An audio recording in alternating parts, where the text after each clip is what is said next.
Gradonačelnik Pule Boris Miletić potpisao je ugovor o financiranju strateškog projekta Mehanika polivalentni centar za koji je osigurano dodatnih 34,9 milijuna kuna bespovratnih europskih sredstava.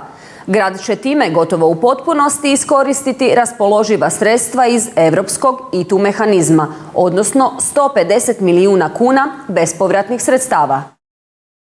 Projektom Mehanika polivalentni centar će se do kraja 2023. revitalizirati i prenamijeniti već godinama zapušteni prostor industrijske radionice bravarije tvrtke Mehanika i tu stvoriti novi kulturno-društveni polivalentni centar.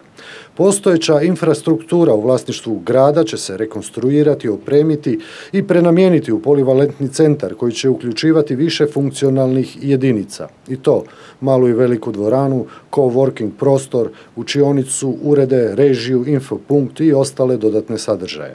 Uvest će se nova tehnologija i oprema u polivalentne učionice i sve prateće prostore namijenjene aktivnostima i pripremi programa za buduće korisnike.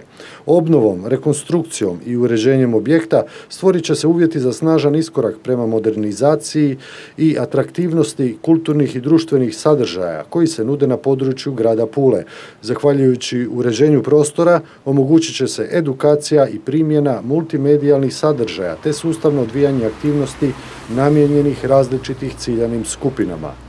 Prvi čovjek grada Boris Miletić. Sigurno ovo vrijeme kada imamo pandemiju korone, kad vidimo da nam gospodarstvo pati, da padaju prihodi javnih financija, moći koristiti sredstva europskih fondova, ITU mehanizam upravo je jedan alat kojim Europa potiče razvoj urbanih područja, a Pula to jeste sa svojim okruženjem, kažemo bivša općina Pula, jedino općina Fažana nažalost se nije htjela priključiti. Imamo na raspolaganju 150 milijuna kuna koji jesu već ugovoreni, a konkretno ovaj projekt obnove područja bivše Mehanike, radi se o brownfieldu, tamo građevina postoji, međutim znate sami kako to izgleda.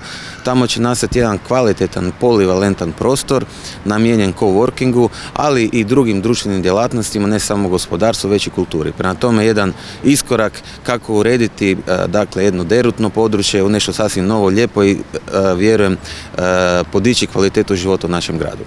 Rekonstruirani i dograđeni objekt imat će neto površinu od gotovo 3400 kvadrata zatvorenog prostora te nešto više od 130 četvornih metara otvorenog prostora.